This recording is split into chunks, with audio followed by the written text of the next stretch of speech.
नमस्कार, मी डॉक्टर शिंदे. मी तुम्हाला झोपण्याच्या कंडिशनमध्ये उशी कशी घ्यायची ते तुम्हाला मी सांगत आहे. आता हे पेशंट असे झोपले, जर तुम्ही असे सरळ झोपला तर अशी कमी जाडीची उशी घ्यायची, म्हणजे याच्या खाली उशी घ्या किंवा घेऊ नका. जर तुम्ही एक साईडला झोपले तर एक साईडला झोपताना उशी कशी घ्यायची मी तुम्हाला सांगतो. मॅडम तुम्ही साईडला असं, आता तुम्ही उशी नाही घेतली तर मान अशी खाली टेकणार.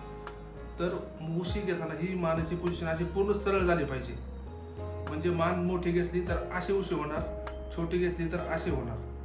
त्यामुळे उशी घेताना एवढी लेवलला उशी घ्यायची, साधारणतः असे पहा.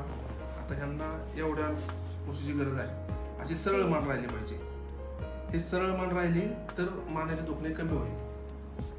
त्यामुळे उशी घेताना ही पूर्ण काळजीपूर्वक उशी घ्या. छोटी घेऊ नका एक साईडला झोपल्यानंतर, आणि अति मोठी घेऊ नका. अति मोठी घेतली तर असं होईल, छोटी घेतली तर हे असं होईल. त्यामुळे एवढी लेवलची उशी घ्यायची, आणि ह्या लेवलच्या उशीमुळे मानदुखी ही कमी होईल.